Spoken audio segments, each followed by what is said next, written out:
Dan saya juga bingung, loh kok jawabannya ada semua di Alkitab ya?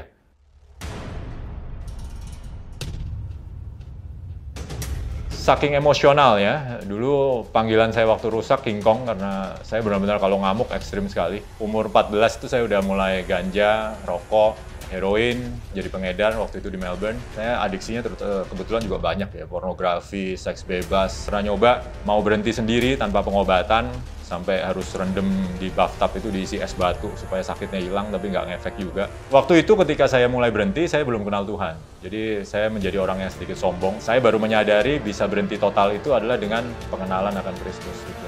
Tuhan itu menjaga kita di arah yang benar, asal kita nggak nyari-nyari jalan yang nggak benar gitu. Ternyata Kristus yang di Alkitab itu tuh bisa ada di manusia gitu.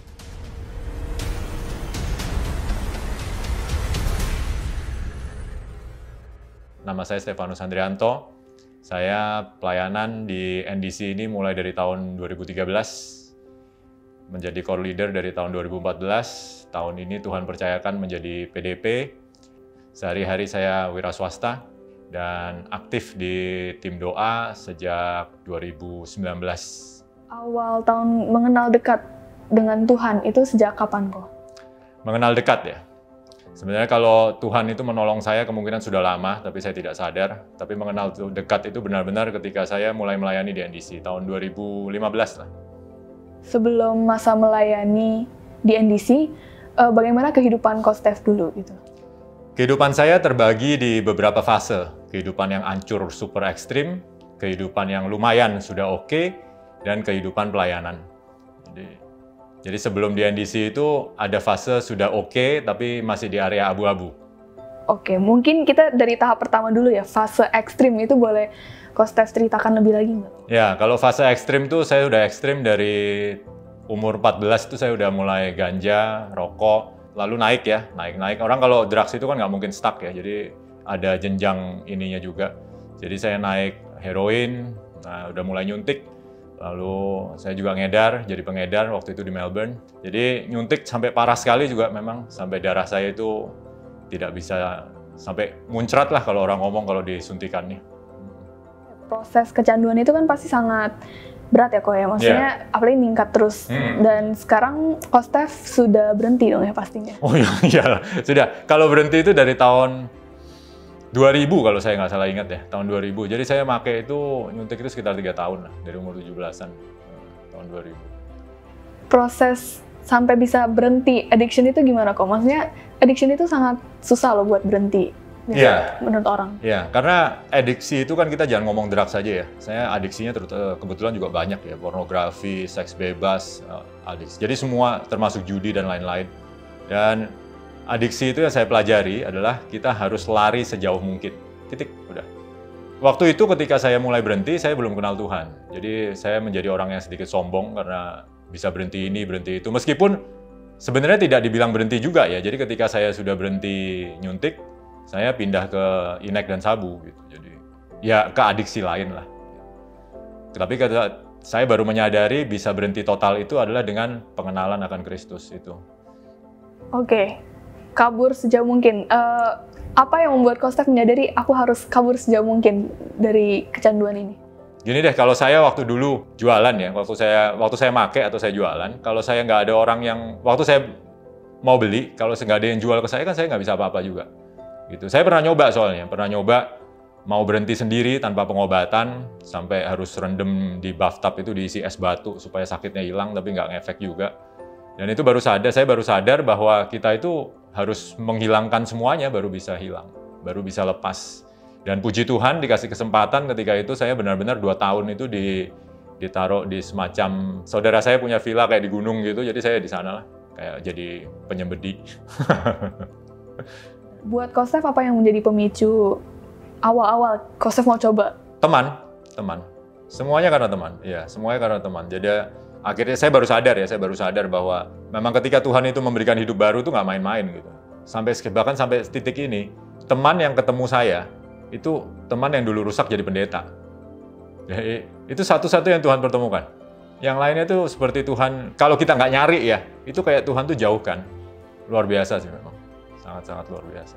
Berarti selain dari teman nggak ada pengaruh lain, faktor lain? Jujur aja paling besar sebenarnya teman. Jadi gini ya, kalau kita menyendiri, kan saya juga punya banyak teman ya, punya banyak pemakai-pemakai lain.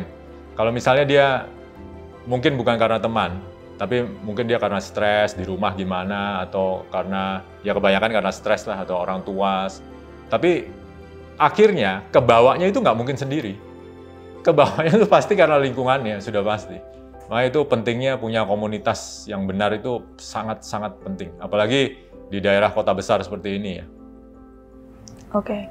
Berarti hal pertama saat Kostef lari dari kecanduan ini, berarti Kostef juga lari dari teman-teman Kostef atau gimana prosesnya? Iya, saya bukannya ya selain saya lari ya, selain saya menutup semua, menghilangkan semua kontak, tapi rupanya Tuhan juga ketika saya melakukan itu, ini saya nggak sadar dulu ya, karena saya dulu belum waktu berhenti juga nggak kenal Tuhan. Saya baru sadar sekarang ketika saya melakukan hal yang benar, Tuhan itu menjaga kita di arah yang benar, asal kita nggak nyari-nyari jalan yang nggak benar gitu. Waktu itu saya belum kenal Tuhan ya, ini jadi bukan saya nggak merasa itu pertolongan Tuhan, Roh Kudus bimbing saya, nggak. Jadi saya itu sadar bahwa untuk saya berhenti, saya nggak boleh deketin penjual-penjual itu lagi. Saya nggak boleh cari kontak mereka, nomor saya pun harus diganti. Nah, rupanya sekarang setelah saya belajar Alkitab, belajar tentang kebaikan Tuhan, saya baru nyadar ketika saya mau melakukan hal yang benar, Tuhan itu sudah menjaga hal saya untuk terus di arah yang benar. Itu bisa terjadi karena saya fokus di jalan yang benar itu. Meskipun waktu itu belum ada Tuhan ya, tapi saya fokus di jalan itu dan Tuhan tuh lama-lama kayak bentuk hati saya untuk mau mulai melayani, mau mulai ya melakukan perubahan-perubahan lah. Oke, berarti setelah melarikan diri sejauh mungkin dari hal yang itu dan Tuhan menjaga Kostef, apa langkah selanjutnya yang Kostef lakukan? Langkah selanjutnya sekarang sudah sadar kata-katanya apa. Kalau dulu nggak sadar. Kalau sekarang kata-kata itu adalah mematikan daging. Ya, saya harus mematikan daging setiap hari memang. Mematikan daging bagi Kostef artinya? Oh banyak hal. Saya ini saking emosional ya. Dulu panggilan saya waktu rusak King Kong karena saya benar-benar kalau ngamuk ekstrim sekali. Dan saya juga sering berkelahi dengan orang. Ya bisa pukul-pukulan sama papa saya malah. Cuman sekarang saya bisa merangkul papi, ya itulah. Memang kasih Tuhan itu luar biasa memang. Ya benar-benar, ya emang saya sadis sekali dulu, jadi Tuhan itu gimana ya? Mematikan daging saya, jadi sekarang kelihatan kalau saya mau marah nih. Oh dulu pun pernah, jadi waktu saya udah pelayanan tuh mulai tahun 2000 berapa ya, saya lupa, 2014 mungkin ya. Saya pelayanan kolektan gitu, itu pulang gereja, di jalan, di klakson, saya bisa, yang itu parah sih, saya sampai berhenti di tengah jalan, lari ke mobil orang. Jadi ya dulu kalau ada orang ngasih lampu aja saya bisa berhenti di tengah jalan dan gedor mobil dia gitu. Saking nggak terimanya, saya sangat-sangat emosional memang. Dan rupanya Tuhan terus bentuk saya di sana. Ini salah satunya ya, salah satu tentang emosional. Jadi terus dibentuk ketika saya mulai maju, Tuhan berikan izin untuk iblis untuk mencobai saya lagi dan jatuh bangun memang. Prosesnya itu jatuh bangun, lama sekali. Tapi saya bersyukur perubahan saya itu dimulai ketika saya ketemu istri saya sih memang, ketemu calon istri saya. Itu perubahan total saya kehidupan ya awalnya dari situ. Peran istri Kostef itu apa dalam proses titik awal Kostef berubah? Perannya unik. Perannya istri saya adalah peran mencontohkan Kristus hidup. Karena istri saya itu selalu memaafkan saya, meskipun saya anehnya kadang nggak ketulungan. Dan orang kan bilang we forgive and forget. Saya nggak percaya tentang forget. Manusia itu nggak bisa forget. Tapi kayak istri saya contohnya ya. Istri saya pasti ingat kalau saya, keanehan-keanehan saya dulu pasti ingat. Tapi dia memilih untuk tidak menjadikan itu masalah, memilih tidak menjadikan itu dendam, tapi mengeluarkan kasih. Jadi benar-benar kasih Kristus itu saya lihat. Jadi pure form of love gitu. Jadi benar-benar tidak ada karena ini, karena itu, karena lu berubah. Ya memang harus berubah ya. Tapi sebelum berubah pun dia sudah mengambil resiko. Sama seperti Kristus ya. Kristus itu kan resikonya ekstrim ya. Memaafkan kita, tapi sudah tahu kita pasti berdosa lagi. Ya, kebanyakan orang pasti berdosa lagi, tapi terus dimaafkan gitu. Jadi itu yang saya lihat di istri saya dan itu yang merubah saya bahwa oh, ternyata Kristus yang di Alkitab itu tuh bisa ada di manusia gitu. Jadi ya itu juga yang saya berusaha lakukan. apakah sejak saat itu juga Coach Steph memutuskan untuk lebih dalam lagi beribadah, mengikuti komunitas rohani, atau ada titik lainnya kok? Nah, itu sepertinya iya. Kalau saya flashback, sepertinya memang karena istri saya mencontohkan Kristus seperti itu ya. Saya jadi ingin supaya saya itu bisa menjadi pria yang dia idamkan. Karena saya tahu pria yang dia idamkan tuh seperti apa gitu kan. Ketika istri saya kenal saya kan hancur ya, hancur dan lain-lain. Dia itu bahkan tidak pernah kenal pria yang merokok gitu dalam hidup dia. Jadi kehidupannya itu kayak surga dan neraka gitu. Jadi saya ingin seperti memberikan dia, ya mencoba untuk menjadi pria yang ya setidaknya bisa seperti dia lah gitu. Jadi dalam sifatnya, dalam memaafkannya, dalam ya, melayani keluarga, melayani suami seperti itu. Dan terutama dalam forgiveness-nya dan penerimaannya. Dan itu yang mendorong saya untuk awalnya yaitu pelayanan kolektan, lalu dari kolektan lama-lama berlanjut. Selain istri Coach Steph, apa ada orang lain yang memiliki peran dalam perjalanan rohani? Ada, sangat ada. Dan itu juga yang mendorong saya untuk pelayanan di core ya. Jadi ketika saya mulai pelayanan kolektan itu kan Nafiri kan selalu zaman dulu tuh ikut dengan core. Ada kan di ibadah tuh ikut dengan core. Ya, saya masuk core. Ya puji Tuhan, memang luar biasa sekali Tuhan memberikan saya seorang core leader almarhum Pak Yanto Togi. Itu saya benar-benar bersyukur sekali.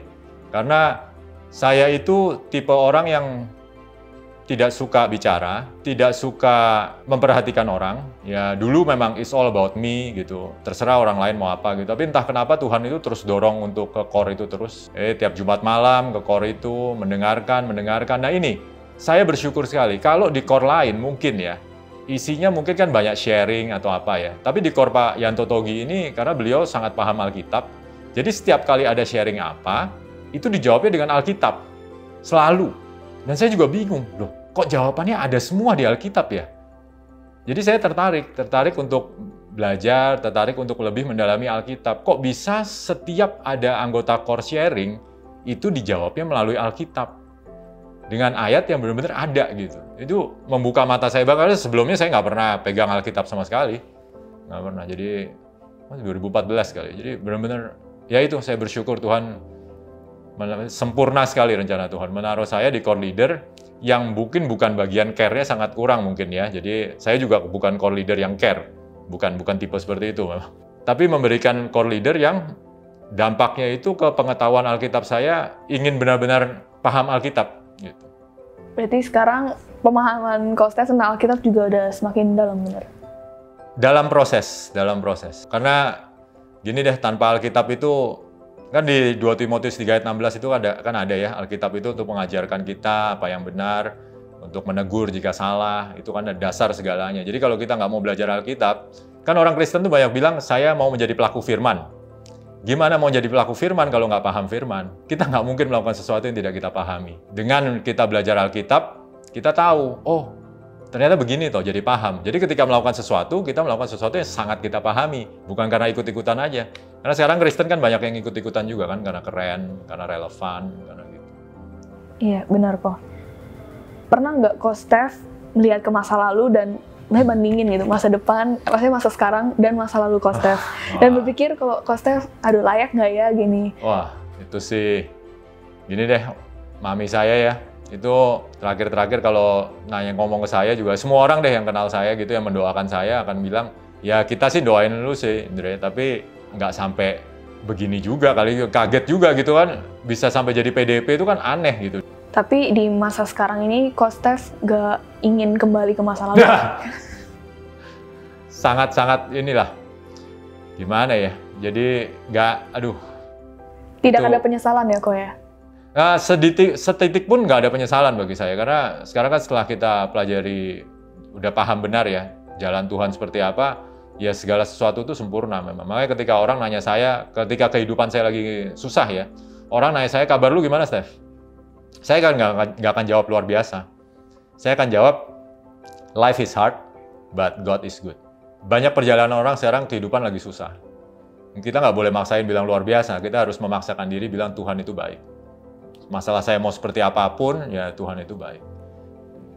sejak Coach Steph mendalami Alkitab dan lebih mengenal Tuhan, mungkin ada adiksi yang obat-obatan gitu udah ditinggalin. Tapi apa Coach Steph ada adiksi yang baru atau yang lainnya? Ya, pertanyaan yang bagus. Karena setiap orang itu ya, ini ada satu quotes dari John MacArthur ya. Setiap manusia itu adalah budak dari sesuatu. Ya, kita antara menjadi budak dosa atau budak Kristus. Kita hamba itu kan artinya budak ya, doulos itu budak.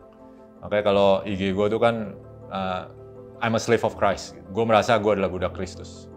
Jadi lu tadi nanya tentang adiksi, yes ada. Gue merasa adiksi gue itu baik. Jadi gue melakukan pembenaran bahwa itu adiksi yang baik. Gue adiksi sama gym. Adiksinya ekstrim sih. Parah sekali ya. Jadi kalau nggak gym tuh bisa marah-marah, kemanapun pergi ke luar negeri apa kemanapun harus cari gym. Jadi, aduh, it's really bad. Karena istri gue bilang, kayaknya itu udah mulai jadi berhala lu deh. Gue mikir kan itu enggak, itu kan baik kan. It's a good thing, it makes me healthy, terus menjadi ya looks better. Karena dulu I was very fat gitu, I was very overweight lah, obese. Ada kan ada hasilnya, jadi ternyata itu adiksi. Dan gue bersyukur pandemi ini membuat gue stop gym total. Jadi ya udah nggak pernah ke gym sama sekali. Dan ternyata it's fine. Dan adiksi caranya gimana? Caranya ya mengisi kekosongan dari adiksi itu dengan cara yang lain. Jadi ya I spend more time with my family. Ya memang keluarga tetap sekarang gue ajak olahraga bareng, tapi kan jadi it's a family thing. Jam-jam yang biasanya gue sakau, itu kalau orang adiksi kan ada sakau gym ada. Gue ada mengalami sakau gym. Itu biasanya gue akan langsung cari firman Tuhan. Selalu. Jadi ini ya, anything ya. Kalau misalnya gue juga dalam kondisi gue ingin marah. The first thing yang akan gue lakukan adalah mencari firman Tuhan. Gue tipe orang yang jarang malah nggak pernah cari orang untuk help. Kecuali Pak Waldus untuk doa ya, karena beliau mentor gue dalam doa dan dalam pelayanan. Tapi selain itu konseling atau lain nggak. Jadi mau selalu ke istri dan selalu ke firman Tuhan. Apa yang menjadi perbedaan antara adiksi dan hal yang cukup ya aku gemar aja melakukannya gitu? Apa yang membuat adiksi beda gitu? Apa yang buat kita sadar oh kita udah addict nih terhadap sesuatu? Iya. Sebenarnya banyak itu. Sebenarnya orang juga sadar lah. Apalagi sekarang kan adiksi medsos ya. Adiksi medsos. Mungkin sekarang malah ada adiksi K-drama kali. Ada yang namanya sakau. Kalau sakau itu, kalau kita nggak mendapatkan itu, nggak mendapatkan fix kan. Namanya kan fix itu. Kita nggak mendapatkan fix itu, kita udah merasa gelisah, merasa nggak enak, emosinya nggak kontrol, merasa pengen marah-marah. Kan ada orang adiksi makanan juga kan. Addicted to sugar, addicted to... Bahkan boba pun ada orang addicted to boba. 1 Yohanes 2, ayat 3-6 itu, yang paling pentingnya itu adalah, orang boleh bilang kita Kristen. Orang boleh bilang dia murid Kristus, tapi jika dia tidak sungguh-sungguh berusaha melaksanakan kehendak Kristus, dia adalah seorang pendusta. Setiap orang Kristen harus hidup seperti Kristus. Nah, itu penting buat gue, karena gue harus sadar ketika gue punya adiksi, dan ketika gue punya kegemaran lah, kita nggak usah ngomong adiksi, kan tadi kegemaran tuh baik. Ketika kita punya hobi, nah, kan hobi kan sekarang hobi aneh-aneh, dan hobi itu tidak terpenuhi, apakah saat itu kita bertindak seperti Kristus? Nah, apakah kita marah-marah, apakah kita kesel, atau apakah kita melakukan hal lain yang bahkan bisa membuat kita lupa sama hobi itu? Bukannya hobi jelek ya, bukan hobi, tapi hobi itu tidak boleh mengambil waktu kita sama Kristus. Jadi takaran yang paling baik ya, kita ini dikasih 24 jam, katanya hidup untuk Kristus. Berapa menit deh, nggak usah jam deh, saya nggak usah nanya jam deh. Berapa menit dalam kehidupan kita spend with Jesus, dibandingkan dengan hobi. Yang punya hobi cycling, yang punya hobi gym. Dulu kan gue gym ada jamnya, 2 jam ya. Sekarang gue ganti, 2 jam itu it's nothing buat sama Tuhan. Tapi dulu ketika hobi itu ada, ya gue nggak bisa spend time 2 jam sama Kristus. Karena Tuhan iblis akan kasih kita untuk lebih mendekat ke hal-hal yang bukan Kristus. Ketika kita nggak bisa kasih waktu kita buat Kristus. Thank you Coach Steph sharingnya. Sebagai penutup, mungkin kita menyimpulkan semua percakapan kita hari ini. Apa yang Coach Steph ingin katakan kepada para penonton hari ini yang mungkin tanpa mereka sadar juga memiliki adiksi? Ya. Nomor 1, self-check. Itu selalu kita harus minta Tuhan untuk menyelidiki hati kita. Karena Roh Kudus itu hidup dalam kita. Dan Roh Kudus pasti akan memberitahukan. Dan ketika sudah ada adiksi, sudah mulai kelihatan adiksi apapun itu, hobi atau hal-hal yang baik, langsung connect dengan komsel, connect dengan core leader, minta pertolongan. Ingat di Yakobus 5 ayat 16, fokusnya bukan doa orang benar besar kuasanya, tapi saling mengaku dosa, saling mendoakan, doa orang benar besar kuasanya. Jadi jangan pernah lepas dari core, selalu introspeksi ke Tuhan, selalu connect dengan firman Tuhan. This is my story, what's yours?